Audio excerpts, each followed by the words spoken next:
मेरठ के सौरभ हत्याकांड को लेकर अब तक कई खुलासे हुए हैं। मुस्कान ने अपने पति की हत्या के दौरान हैवानियत की हदों को भी पार कर दिया, जिसे सुनकर आपके भी रोंगटे खड़े हो जाएंगे।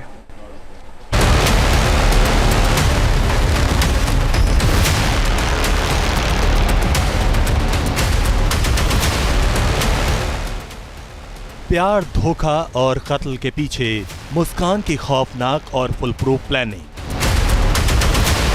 मुस्कान को मिला साहिल का साथ, कत्ल किया, फिर सौरभ के सिर और हाथ के साथ गुजारी रात। 3 मार्च की रात क्या क्या हुआ, सौरभ के साथ दरिंदगी की पूरी कहानी।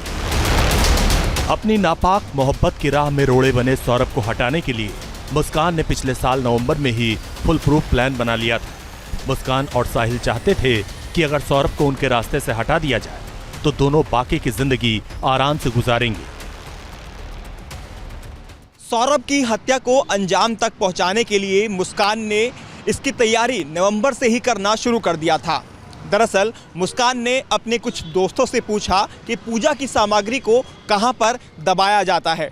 इसके साथ ही मुस्कान ने अपने कुछ और दोस्तों से ये भी पूछा कि जानवर के मरने के बाद उसे कहां पर दबाया जाता है। सौरभ लंदन की एक बेकरी में काम करता था। सौरभ को अपना पासपोर्ट रिन्यू कराना था। 28 फरवरी को बेटी का बर्थडे भी था। सौरभ 24 फरवरी को मेरठ पहुंचा था। मुस्कान ने इसे एक मौके की तरह देखा और सौरभ की हत्या की प्लानिंग पर फिर से काम करना शुरू कर दिया। सबसे पहले उसने गूगल पर सर्च किया कि नींद के लिए कौन सी दवा सबसे ज्यादा कारगर होती है। फिर सौरभ को ठिकाने लगाने के लिए उसी की ही मदद ली। मुस्कान ने सौरभ को बोला कि उसे एंजाइटी। फिर सौरभ को लेकर मुस्कान डॉक्टर के पास पहुंची। डॉक्टर से झूठ बोलकर उसने पर्ची लिखवा ली। फिर खुद ही पर्ची पर नींद की गोलियां लिख दी। इतना सब कुछ करने के बाद मुस्कान अपने प्रेमी साहिल को साथ लेकर खैरनगर पहुंची, जहां एक मेडिकल दुकान से नींद की गोलियां खरीदी।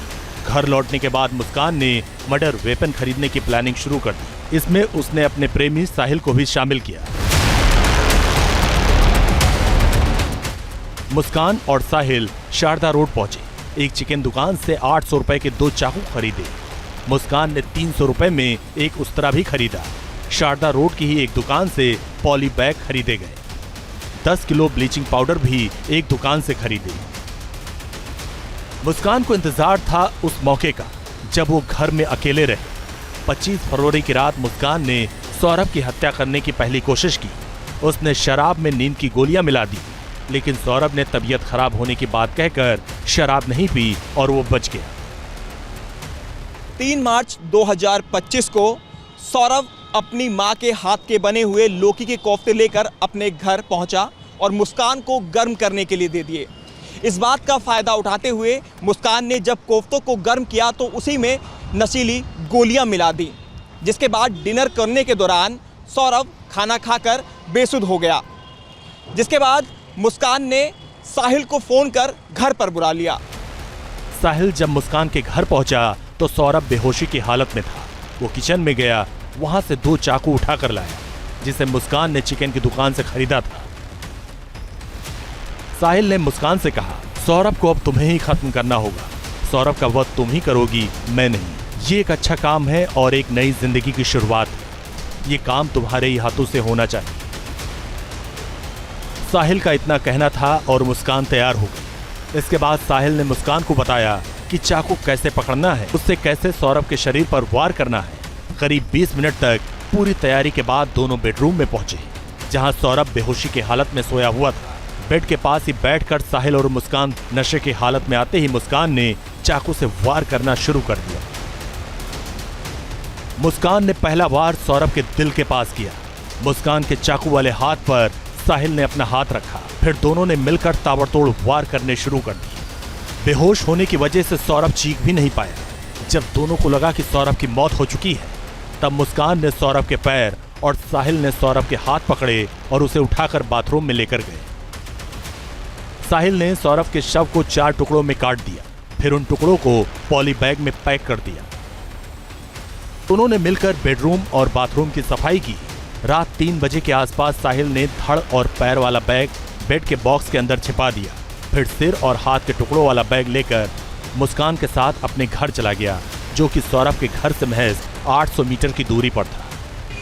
4 मार्च सुबह 7 बजे साहिल ने मुस्कान से 1 ड्रम सीमेंट और रेत लाने के लिए कहा, जिसके बाद मुस्कान मेरठ के मार्केट से ये सब सारा सामान लेकर अपने घर पर पहुंची। साहिल उसके साथ था और इस दौरान शव को टुकड़ों में जो किया हुआ था ड्रम में डाला गया और उसके बाद सीमेंट के घोल को ड्रम में डाल दिया गया। उसकी वजह थी ड्रम के ऊपर सीमेंट का लेप लगाने से जो ड्रम में शव को छुपाया गया था उसकी बदबू बाहर ना आ सके। ये पूरी प्लानिंग मुस्कान और साहिल ने मिलकर की।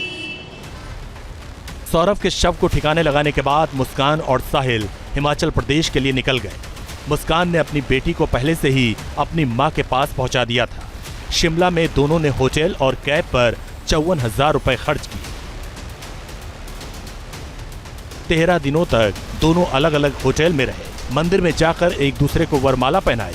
मुस्कान अपने साथ सौरभ का फोन भी ले गई थी। इस दौरान वो कॉल रिसीव नहीं करती थी, लेकिन व्हाट्सएप पर टेक्स्ट मैसेज का जवाब जरूर देती थी। एक मैसेज में लिखती है, मैं पार्टी में हूं, यहां बहुत शोर है, बात नहीं हो पाएगी। सौरभ के परिवार वालों को भी मुस्कान ने व्हाट्सएप पर मैसेज भेजा और बताया कि वो शिमला में मुस्कान के साथ है। इस दौरान सौरभ की बहन ने उसे कई बार मैसेज के जरिए बात भी की।